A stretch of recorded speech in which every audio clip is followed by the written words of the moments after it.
This video review is made for adult collectors. Why hasn't Wheeljack gotten more love? He was the first Transformer ever seen on screen. Hello everybody, I am Baltmatrix, and today we are taking a look at Transformers Origins Wheeljack. I picked Wheeljack up over at the Hasbro Pulse, and we're going to start off the figures review in vehicle mode, and this is pretty accurate to the original show. Sort of. I don't think the original figure or the original design had this giant bumper, but he definitely had these little bladed things, and overall, the box that you end up with works pretty well. And hey, it's hollow in there. It's easy to get in there. In fact, you just pop open the top, fold down the bottom or the back, and hey, you got yourself a nice flat bed in there for a damaged Bumblebee. Now, Bumblebee will not fit in without a little bit of configuration. First, unpeg the wings, fold them up, flip them up. Once you have the sides folded up, fold them back so they form a spoiler, and hopefully do it without popping off or popping the thing off. This is an issue I'm having with my Bumblebee. My Bumblebee is not holding up to the test of time. So slide him in, fold up the doors, fold up the back panel, fold down the roof, and he is in. And he's not in elegantly, but Bumblebee's in there, as you can see. He fits inside. I kind of wish Wheeljack was a little bit bigger, because Bumblebee could fit in, in here, full-sized, without folding up the wings, but that would require a much bigger figure. Otherwise, you know what? It's fine. It's absolutely fine. And here's Wheeljack with the other Origins figures. We've got Bumblebee on the left and Jazz on the right. Other than these guys, the Seekers and Soundwave, there's nobody else left. There's nobody else who had a original Cybertronian mode in those original 3 episodes. This is it. Oh, I take that back. Shockwave. But I don't think we're going to be getting a laser gun of Shockwave anytime soon. He's a submarine now, don't you know? Other than the 2 bladed saw thingies that go on the front of the vehicle mode, he also comes with a gun, which is exactly the same gun that his other counterpart, his Earth mode counterpart, came in Earthrise. It's a clear plastic piece painted in silver, and he also comes with other clear plastic. Wheeljack comes with a road. So you just kind of put him on a road. It's not even the right color. It should be gray, not see-through blue. Oh well. Information for our pizza delivery truck here is, it's not fun. It isn't. It's a lot of flipping and panel flopping, but it does technically work. To start off with, come underneath and unpeg this clear plastic bit and flip it up. That will form the chest in robot mode. Oh, and by the way, before we get into it, I do want to show you this. Oh, we can pretty much see all the robot modes underneath. I find it funny. I just find it funny. There's nothing wrong with it. I just find it amusing. Once you have that flipped up, come to the back and pop up the roof, and pop open the panel for the rear, and then split the back end apart very slightly. Come to the side and fold it out and all the way around. Do the same thing on the other side. And then come into the side here and unpeg the side panels of the very front and flip them out. So they will come out and flip around and peg into place, and then they will eventually flip in. So flip it out, around, peg it into place. Now for the feet. Reach underneath and fold out the feet. Flip up this panel, fold it in, and then this whole section will fold in to form the lower leg. After you bring in the knee and snap that down into place. So bring the foot down and bring it all the way down like that. And then this section will fold around like that.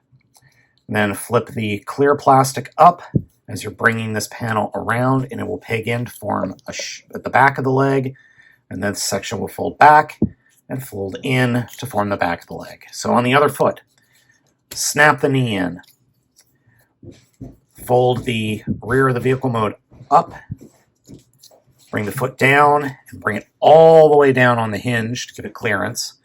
Fold this panel in, flip this panel around, fold it in and snap it into place. Fold this panel up, fold this panel down, and fold that panel back. And there we go. And then we can take the whole and bottom section and next, take the chest piece and pull it out and away from the figure and up. That will allow us to spin the hips around like that. And then we come to the front of the vehicle mode and unpeg the arms, flip them up and up, reach in and flip out the fists like that, and then take the whole section and fold them out and in to form the forearms, flip the chest up and peg it into place, which is a little bit harder to do because the peg is just underneath the head. Take it in, turn the head around, take the backpack, fold it up, snap it into place, and it just kind of sits there. And then pose the arms like you mean it. Yeah, that makes sense. There we go. And, lastly, reach inside and flip up his signature shoulder wings like that. And we could collapse the front of the vehicle mode up, and then this whole backpack section will fold up and peg into those shoulder wings like that. And we're done. Sorry, I lied. We're not done. Take the feet, turn the feet at 180 degrees so the toes are actually pointing forward and the heels are pointing towards the back. Now we're done. The robot mode we end up with is kind of a chunky, wonky mess. It's just bulky and inelegant in every way you can imagine, similar to the Bumblebee Origin figure. It's not great, but it is definitely Wheeljack. I mean, that head sculpt and chest just scream Wheeljack. Still probably my favorite head sculpt of all time on any Transformer. I just love this guy. 360-degree view shows you that he's just a chungus. He's just a chungus. He's a chunky boy. Posability is okay. Head is on a ball joint, but it just comes unpegged way too easily, or the whole chest does. But the head is on a ball joint. Swivel and hinge in the shoulder, swivel at the upper arm, bend at the elbow, swivel at the fist, which is good. Torso swivel, which you saw earlier, can kick forward and can kick back, but all the kibble gets hit. And then can do a somewhat beautiful spread, not much in terms of ankle articulation due to the fact that it's just a ball joint and there's no ankle rocker due to the transformation, which I can forgive that. I really can. Wheeljack is very back heavy. There's no getting around that. I mean, look at that backpack. And one problem that I keep making when I transform it is I have the feet too far forward. If you have the feet all the way forward like this, you're never going to get it to really pose very well. So what I end up having to do without it falling over, pose well without falling over. So what I end up having to do is push that ankle back a bit, just in order to get it to stand up correctly. And once you do, he's very stable. So once you do that, you're not going to have a problem with him falling over. Something cool posted by Twitter user Decepticon Aiden is that Wheeljack's figure has the exact same transformation structure as the character did in the original G1 episode. This is very, very cool. Legacy Rescue Bot Chase. Legacy Animated Bumblebee. Legacy Animated Prowl. A Naughty Angry Bug. Legacy Windblade, Leo Prime, Animated Optimus Prime, Origins Bumblebee, minus some parts that fell off. Now, accessory-wise, we have the gun that fits right there on the side of his head. That is great. The little blade thingies, according to the directions, you're supposed to either put them on the edge of the gun like that, which, honestly, I think that looks terrible. You can also attach it to somewhere else. I'm not entirely sure where because there aren't any other pegs or anything on the figure for you to attach it to, so I don't know what the directions are referring to, but you can peg a couple of things into this figure. There are peg holes on the bottom of each foot, then on the side of each lower leg, and the side of each forearm, kind of at the elbow, and then there is one big peg hole at the back of the figure. Now the other accessory, the road. We do have to pull this thing apart and, switch it around to use these diagonal pieces, and I'm using the wrong side, and I don't know what that was. So the road splits apart, then you turn it around and do this to it. And then you come to the back of the figure, open up that part, and close it up, and you give Wheeljack some clear plastic blue wings. This is incredibly stupid. I hate this. I absolutely hate this. This is just dumb. Maybe turn it around the other way. You know what? Honestly, who cares? This is just stupid. And Origins Jazz. All three of these together, they look fine. I think Jazz is the most successful, with him looking his most like his G1 incarnation. Yeah, he's got some kibble on the back, but that's fine. Wheeljack, on the other hand, has too much kibble, I feel, and all of these figures have way too much clear plastic. I felt very trepidatious transforming all three of these because of the amount of clear plastic, and Wheeljack has way more than either of the other two. Jazz's clear plastic is here in the canopy of his vehicle mode. That's it. Oh, I'm sorry, and his chest plate, or his chest piece. Those feel okay. Bumblebee has this entire roof section. That's it. So that's limited.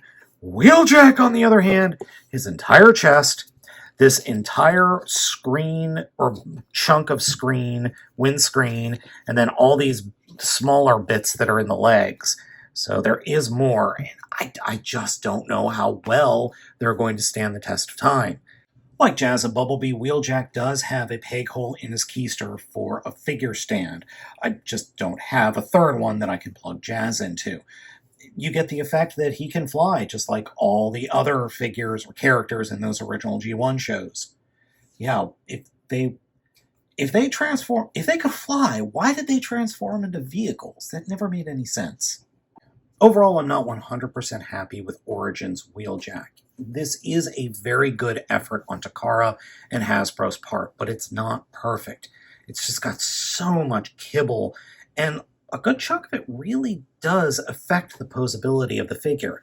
But I'm glad that it was made. I really am. So we've got the three bots that originally showed up in that first episode with vehicle modes, Cybertronian vehicle modes, that is. And it's crazy to me to think, and it's crazy that Wheeljack, the very first Transformer we ever saw on screen, has not gotten more love over the years. He was usurped by Bumblebee, by Prime, by Megatron, all the other big boys. But Wheeljack, he was the OG. He was the first one on screen.